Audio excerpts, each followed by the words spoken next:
Ataques sexuais, gente. Olha que complicado a gente ver uma situação dessa, porque a pessoa não entende que quando nos envolvemos com a masturbação, como falávamos ontem, quando a gente entra, infelizmente, nessas questões que envolvem a pornografia, os ataques sexuais, eles vêm, queridos. Querendo ou não, você vai se fixando nessa questão sexual e os ataques virão. Não importa, eles virão. E você terá, infelizmente, companhias à noite. Você terá companhias à noite. Né? Você será atacado, você será visitado. Isso não adianta, é sine qua non, tá? É sine qua non. Você vai ter esses ataques, você vai ter essas visitas porque você está envolvido direto, indiretamente com essas questões da sexualidade, da imoralidade. O que Paulo vai falar sobre as questões da imoralidade, a gente precisa estar atento a isso. Não dá para a gente negar que isso é isso é uma fragilidade nossa. Não é só uma legalidade, é uma fragilidade. E essa fragilidade que se transforma em legalidade traz e provoca e vai promover em nós esses ataques. O que mais vai acontecer? Você vai ver o seguinte, os ataques sexuais, as causas, né? Você vai começar a ver. Ó. Quais são as causas dos ataques sexuais? Pornografia, fornicação, adultério, masturbação, sexo ilícito. Ok? Essas são causas de ataques sexuais. Pornografia, fornicação, adultério, masturbação, sexo ilícito. Tudo isso provoca ataques de demônios, porque eles querem energia, gente. Tá? Eles querem energia. Olha só, gente, a gente tem que parar de... Só ensinaram para vocês a legalidade, né? Ninguém explicou da fragilidade, não, né? Gente, olha só. Todo mundo fala assim, o seu canal tinha que ter 1 milhão. Tinha que ter mesmo, irmão, mas não tem. Porque cada dia que passa eu vejo que a igreja evangélica não sabe quase nada de mundo espiritual. Sabe muito de Bíblia, muita teoria, predestinação, livre-arbítrio, aquela coisa teológica, todo mundo doutor, reverendo, todo mundo é bom nisso. Quando chega na área espiritual, todo mundo falha. E a culpa não é de vocês, não. Eu falo isso para vocês, mas vocês não têm culpa. É o que ensinaram a vocês, é o que passaram para vocês. Legalidade, legalidade, legalidade, legalidade, legalidade, legalidade. Vamos lá. O ladrão ele está ilegal. Por que ele está ilegal? Porque ele pega uma arma e vai assaltar os outros. Então, a ilegalidade. Agora, como é que ele chega na ilegalidade? Na fragilidade social. Mas é caráter. Muitas pessoas estão... Sim, assim como é caráter para botar uma arma, é um caráter para não botar a arma. Então, eu prefiro entender que o caráter de quem não pega uma arma numa comunidade onde só tem bandido, droga, prostituta, funk, é muito mais forte. A pessoa que pega a arma num ambiente desse, não é que ela tem caráter frágil, não. É que ela tem o caráter do lugar. Eu tenho que parabenizar quem não pega, quem não quer roubar.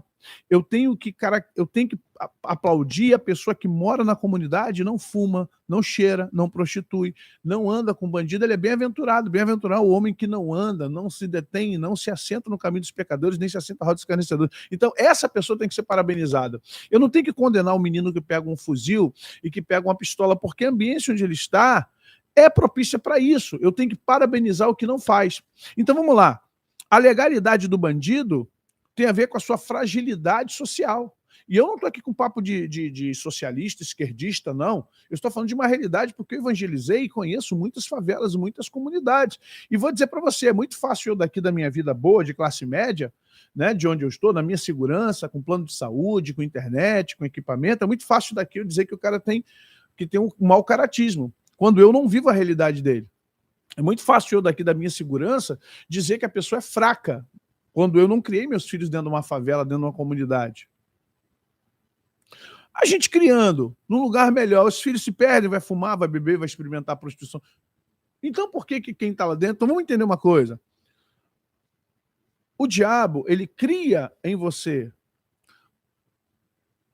a legalidade para te manter nele. Agora, você pode não ter legalidade. Entenda a fragilidade. Sujeitai-vos a Deus, resistir ao diabo, ele fugirá de vós. Essa é uma palavra para crente. não é para o ímpio. O que está na Bíblia, lembre-se, se está na Bíblia é para mim. Lembre-se sempre disso. Se está na Bíblia é para mim, não é para o ímpio. Paulo escreve para mim, Pedro escreve para mim, Jesus escreve para mim, os profetas falam comigo, porque a Bíblia não é um livro de prática e fé do ímpio.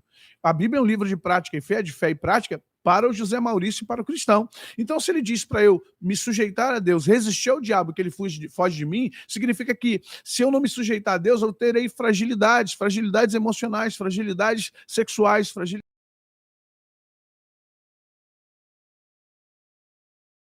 íncubos e súcubos. Quem são esses espíritos que deram-se o nome latino para eles, né? Um incubus do latim significa deitar-se à sombra. É um demônio de forma masculina que se encontra com mulheres dormindo a fim de ter uma relação sexual com elas. O incubus também drena a energia das mulheres para se alimentar, na maioria das vezes, e na maioria das vezes o incubus deixa a vítima morta ou viva em condições muito frágeis. A palavra vem do latim, significa aquele que está em cima. A palavra sucubus também em latim significa aquele que está embaixo. Preste atenção, você vai ver no satanismo o côncavo e o convexo. Né? É Brasília, lá você tem o número 11, né, o satânico, você tem o 11 satânico, e você vai ter uma cúpula, né, o copo, ou seja, o convexo e o côncavo. Significa ali o masculino, o feminino, o íncubo e o súcubo. Então, nós vamos entender que isso aí está dentro de uma relação bem espiritual mesmo. E você fique bem ligado. Tá? Aí você está vendo aqui o súcubo, um demônio que lida com os homens, com a energia masculina, que é uma energia que tem um ponto diferente da energia masculina. Por que tem dois demônios? Por que tem íncubo e súcubo? Porque são energias diferentes.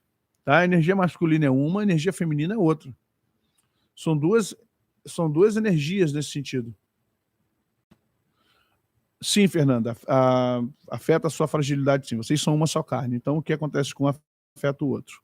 Tá, gente? Eu não vou poder responder muita coisa, porque eu tenho que dar uma lida. Senão a gente não consegue lidar com o tema aqui de forma abrangente. E aí você tem os demônios obsessores. Você passa a ter esses espíritos te visitando todo dia. Todo dia vem, porque vem buscar alguma coisa em você, vem tentar fazer a manutenção dessa situação sobre você. E aí o que acontece? Você acaba, por causa disso, por causa da sua fragilidade, e isso é muito importante você entender, por causa da sua fragilidade, você acaba atraindo pessoas iguais a você. O inconsciente conversa, Freud já explicou isso, Jung também, e eu concordo plenamente com eles. Os nossos inconscientes conversam. Então, pessoas iguais, elas acabam se traindo. Pessoas que gostam da cachaça vai ficar um do lado do outro. Pessoas que gostam da feitiçaria vai procurar um ao outro. Pessoas que gostam de Deus vão procurar umas às outras, vão querer se relacionar umas com as outras. Santo que é santo, profano que é profano, ímpio que é ímpio. Entenda? Então, pessoas que têm fragilidades na área sexual, com sexualidade, pessoas com fragilidades sexuais vão se aproximar perto delas, para que haja o quê? Uma manutenção. É uma tribo inconsciente, é uma tribo psíquica. Vocês estão entendendo isso? É uma tribo psíquica. Querendo a gente ou não, você está alinhado com essas pessoas, então você vai atrair, os iguais vão se atrair. E por mais que você não queira, ele vai, meu Deus, eu não quero esse tipo de gente ao meu lado, é porque você ainda não conseguiu tirar isso dentro de você. No dia que você conseguir tirar isso dentro de você, essas pessoas deixarão de ser atraídas por você, você não as atrairá mais, ok? E aí você tem essa troca, esse fluxo de troca de energia, de pensamento, de tudo que você pensar. Aí vem o quê? Uma consciência suja, você vira e mexe, de tempos em tempos, você fica extremamente magoado, chateado, aborrecido consigo mesmo, você não entende o que está acontecendo, você fica com raiva do que está acontecendo, você fica irritado. Então vem a consciência suja, sabe? Infelizmente, você acaba ficando com uma consciência maculada e aí você não consegue viver o melhor de Deus. E aí, o que ocorre contigo? É o cansaço, é o desânimo, são dores, mal-estar súbito, é a síndrome do pânico, a pessoa fica toda, passa mal, é a malícia no pensar, você não consegue mais pensar sem ser malicioso ou maliciosa, e os ataques na alma. Olha bem, você entra nesse estado de cansaço, desânimo, dor, mal-estar, fica com pensamento malicioso, Você acaba ficando uma pessoa muito maligna, você mesmo fica aborrecido contigo, porque você diz assim, meu Deus, minha consciência está suja. Por que eu estou pensando isso? Por que eu estou agindo assim, meu Deus? Por que eu estou pensando besteira? Por que eu estou fazendo isso, meu Deus? Eu não quero ser isso, eu fui para a igreja, eu orei, eu fiz uma oração especial, eu clamei a Deus. É um processo, querido, de limpeza, e você precisa entender isso. E aí vai provocando esses males, como nós falamos aqui.